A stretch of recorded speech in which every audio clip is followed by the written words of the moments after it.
So it is September 15th. We're halfway through. And if we're counting audiobooks and ebooks, I'm ahead. If we're just counting my physical stack, I'm behind. And I actually believe I am temporarily DNFing this book. I started it yesterday, and I got like 50, 60 pages in out of 435, and the print is not large, and yeah, there's not much white space. I mean, there is the occasional bit of white space, but most of it's pretty solid text. Little text. Oh, this was one of my 4 question mark books. It's the second one, and I'm not doing it right now. I will, maybe after September, I will do a vlog, or a series of videos maybe, where I finish some chunky books. Because I have 2 other chunky books I'm not done with. And, so, just my first DNF. But, yesterday, if you don't have something good to say, don't say it. Well, yesterday, for the most part, I don't have anything good to say. I didn't film anything hardly, but whatever. I did, in the evening, finish The Cat Who Blew the Whistle. It was pretty fun. The ending. The Cat Who endings are great, generally. And I read, in like less than an hour, unsurprisingly, Boxcar Children, Surprise Island. Oh my goodness. This is the second one Gertrude Chandler Warner wrote, and it was written in 1944. That I found was interesting. It is 178 pages long, and it has lots of white space, and even illustrations. Oh, I love how many pages they're showing. It's nuts. The first 19 Boxcar Children. After that, they're okay. I'm just not going to be collecting them. Let's say that. See? That's what I'm going to say in this. My apologies about the wind. I apparently didn't do much talking clips, so you're getting all the books, or almost all the books at once. Right. So I read Sounder by William H. Armstrong. It is the second Newbery Medal book I read, and I hate this cover, and I hate this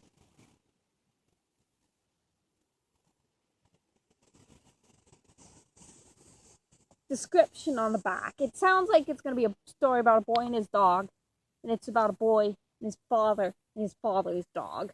And anyhow, cover and the back do not represent this book at all, so I'm going to go like this. And other than that, I really enjoyed Sounder. It's not fun read, but it is an interesting read. So that's Sounder. Then I read Don't Forget to Call Your Mama, I Wish I Could Call Mine by Louis Grizzard. It is a memoir about his mother and just what he remembers of her and how she impacted his life, and it was very interesting. Really fun to see how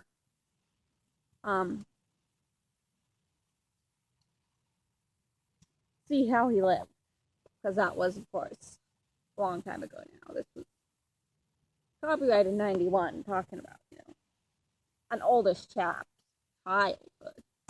Really interesting. And then I listened to Cat Who Said Cheese. I'm making these little papers. I'll go through them all at the end of books I listened to or read ebooks of. This was an audiobook. I've been on a very intense cat who kick because they're very easy listening when I'm trying to not decide to chop off my hair because I'm super mad at my sewing project. That's going crazy. Anyhow, easy listening. Then Friday evening I read Little Rebel Becomes a Saint. Is this book good? It's not bad. It's not good. It's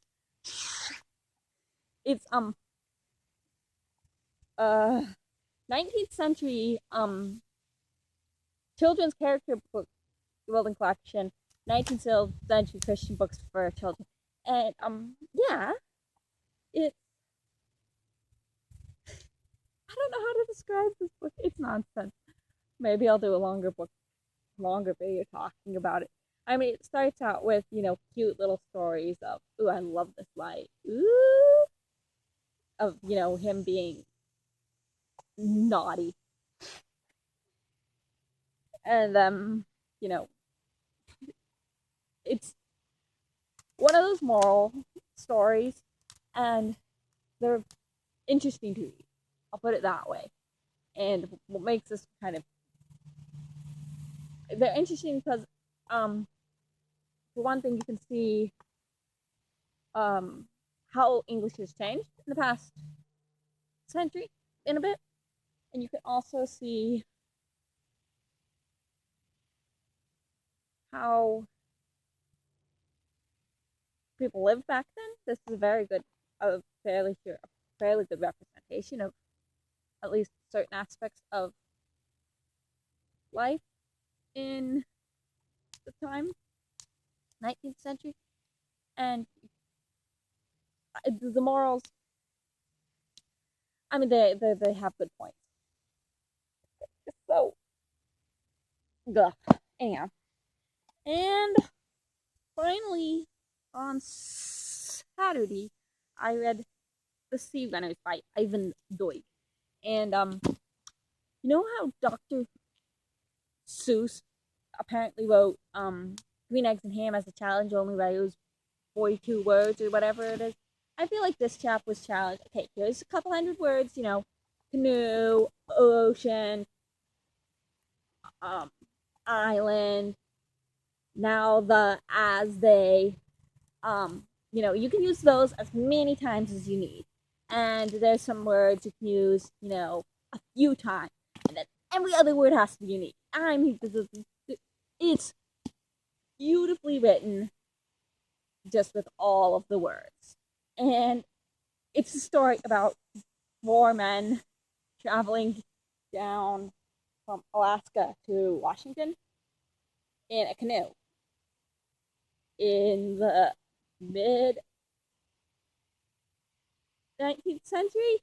So it's not exactly pleasant. They have all sorts of issues, and it's a real to the point of talking about going to the bathroom type stuff. So I'm not sure I'd recommend it because reading is it's wordy, and it talks about starving and thieving and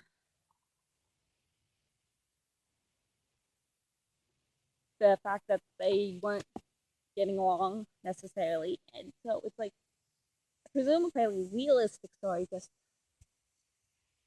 it's hard to get to because it draws that element of realism.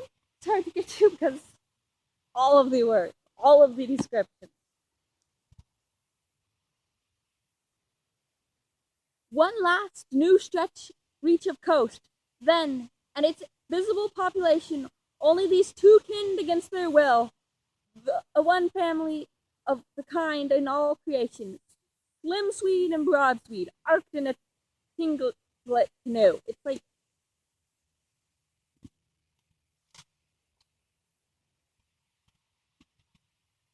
that's one sentence. Okay, maybe 2. This book is wild. Braff cursed in his sweet voice and went off to start the thief's siege of watching and waiting, which would accrue a 4th paddle. Anyhow, And that's what I've been reading. And oh, I forgot to give you any page count. Sounder is 116 pages long.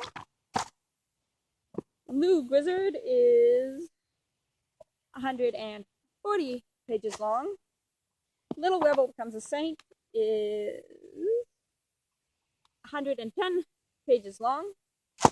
And The Sea Runners is 279 pages long. And I have no clue how long this was.